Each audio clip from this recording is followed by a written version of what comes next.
Right, welcome back to the next bit of the 350LC build. Let's have a look how we're getting on. Alright, right, so now we're coming to the carburetors. So here's the carbs. Pretty messy state, as you'd expect. So I've started to strip the bits off, and I'll strip the carbs down completely, take them to work and vapor blast them, and then rebuild them with all new bits and all new jets and set them all up. So I just thought I'd do a little video of me doing this. There we go.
Can't go on without my special screwdriver, because I've ground it down on these sides and it fits perfectly into the pilot jet slot. And now I've heated it up with my hot air heater. It spins out absolutely perfect, dead easy, really easy. This is a fantastic tool. This is, especially on carburetors. It's amazing what just a little bit of heat does. It's like the needle valve holder there. It doesn't want to come out, but if you a little bit of heat and a little bit of WD-40, and it just falls out dead easy. So it's always worth taking a bit more time and using a little bit of heat where you can. And these hot air heaters are ideal for that. Incidentally, I always put these screws back in. I mean, a lot of people might say, oh, you want to take them off and get them re-zigged and all that. Well, I don't. I put them back in, and I screw them down so that none of the blast media gets stuck in the threads, but also because it vapor blasts the heads of the screws, so I can use them again. And there is a corrosion inhibitor in the vapor blaster, so once they've been blasted, they won't just automatically turn to rust. So they should last okay. So that's one carburetor stripped. Now that's ready to go to the blasters, along with all the other bits and pieces. So one more to do.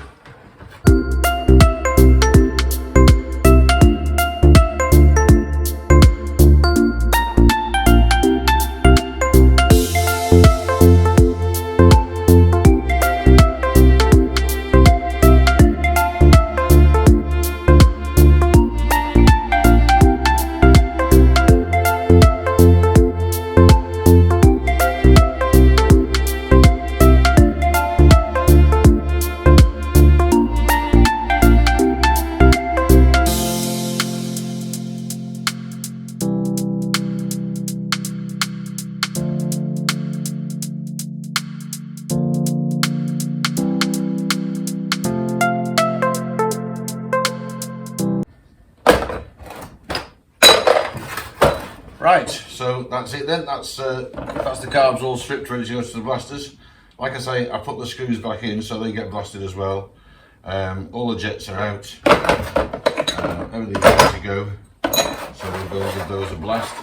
I'm also going to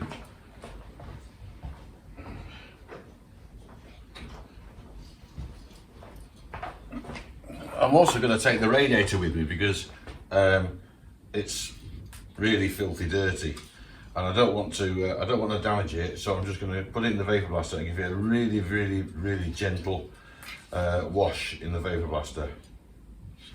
Right, let's go.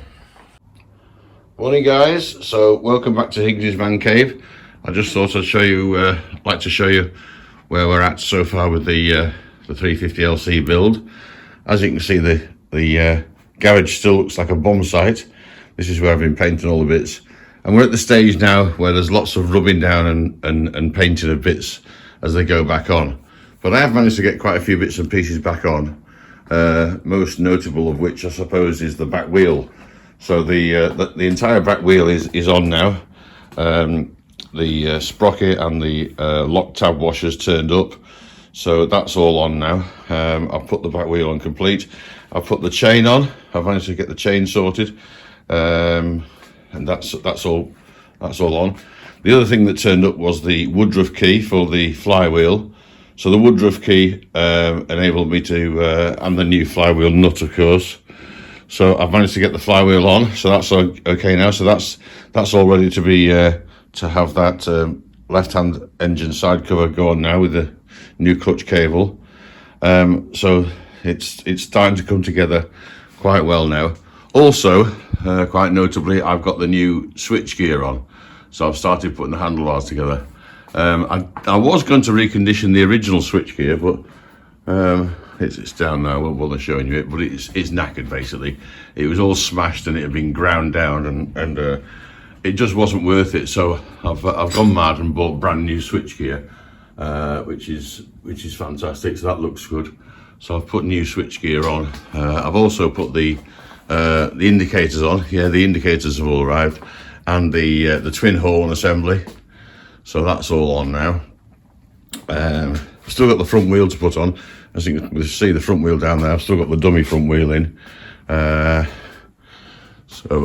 yeah, all the indicators are on. I've put the brake master cylinder on, but I've not put the brake lines on yet.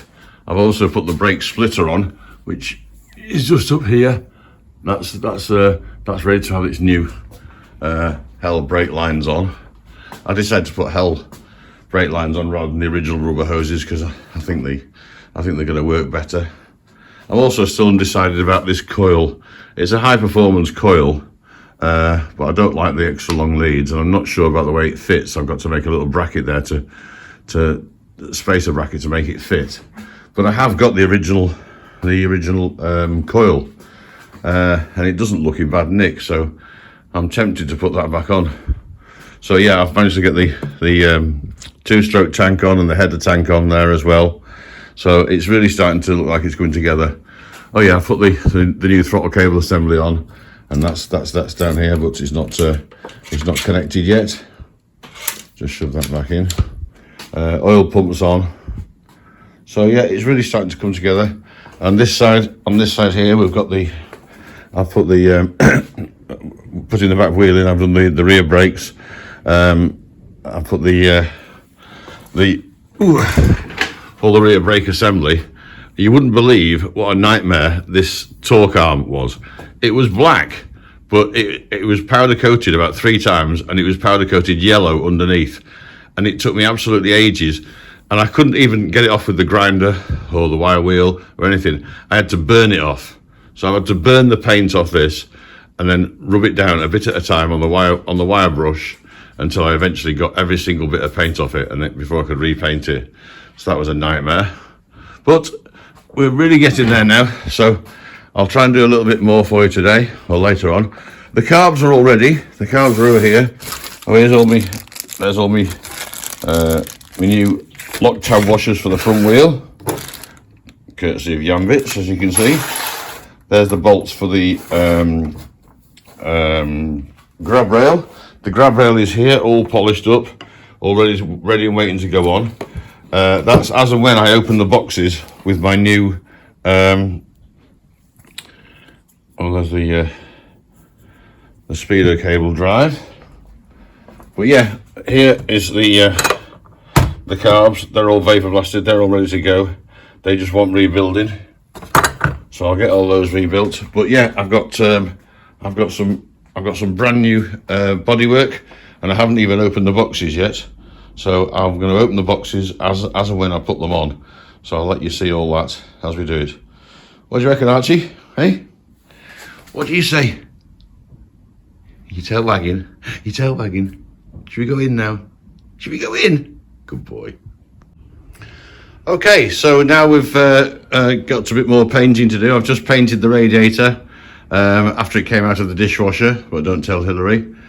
And there's my calipers. They're all ready to be painted. They are all vapor blasted. So I've just got to paint those and then get on with the carburetors and putting the discs back on the front wheel. Right, on with the LC again.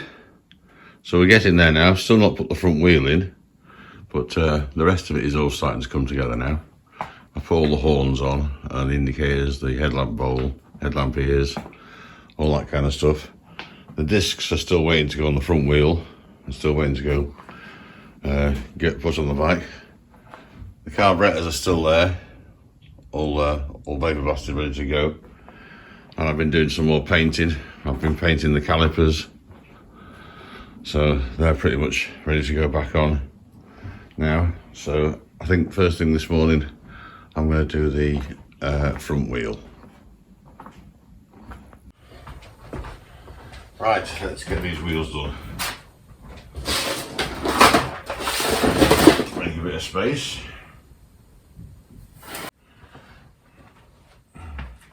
I need that bit. That's the bit that the oil lines go through.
Right, that's the front wheel in.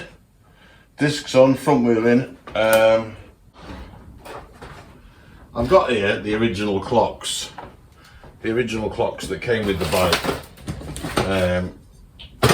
And they're quite battered. Held together with tape and all that kind of stuff. Quite worn. A bit cracked. So I was going to restore them. But fortunately, a friend of mine had just had a set restored by a nice guy in the LC club, and then he bought another set and he had those restored by the same nice guy in the LC club, whose name I can't remember off the top of my head, but I'll try and remember it later on. Anyway, so he had a spare set which I bought off him, so I've put those on straight on. So I put that they were just ready to go, so I'll put them on. I may still restore these at some later date rather, but it was just easy to put them on. I mean, they're mint, they've been fully reconditioned, so I'll put them on. Another great little thing when you, there is washing machine. Another great little thing when you're restoring bikes is you find pattern parts that don't fit properly. So this is the headlamp bulb, brand new headlamp bulb you can get, complete with a brand new headlight, which is great. You know, it looks like that. Looks fantastic, all that kind of stuff. And this is the original headlamp bulb. And the original, in fact I'll show you the original headlight.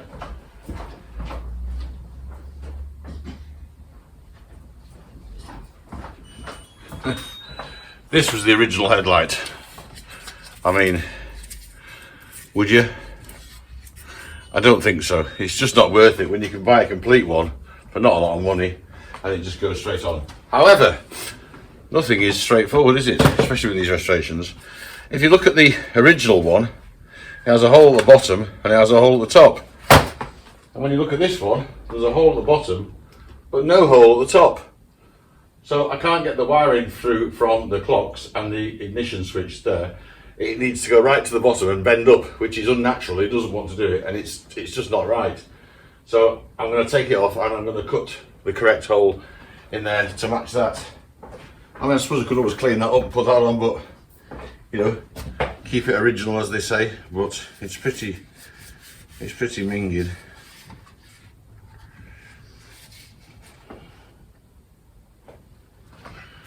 It's got a nice 70s sticker on it there. I don't know if you can see. It's taxed, insured and MOT'd, so go chase some proper villains. I think that's Fast Bikes circa 1984. Well, there you go. Right, let's take this off.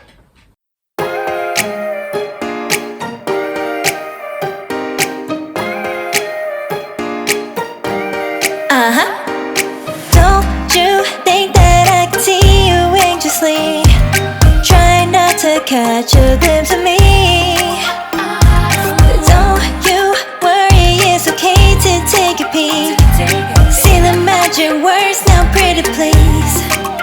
Yeah, you try to hide it, and you've gotten curious.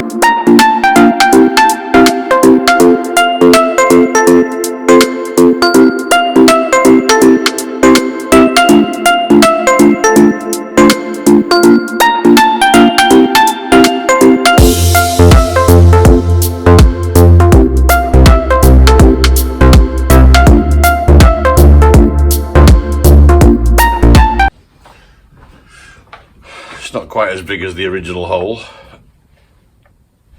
but it's good enough, and it gets the wiring through, so that's good enough.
These little picks here, they're absolutely brilliant for getting in the calipers. When you put in new seals in the calipers, even though you've vapor blasted it, you still want to get in there and scrape out all the old crud in the two grooves for the piston seal, for the caliper piston seal, and then the dust seal as well that goes in there.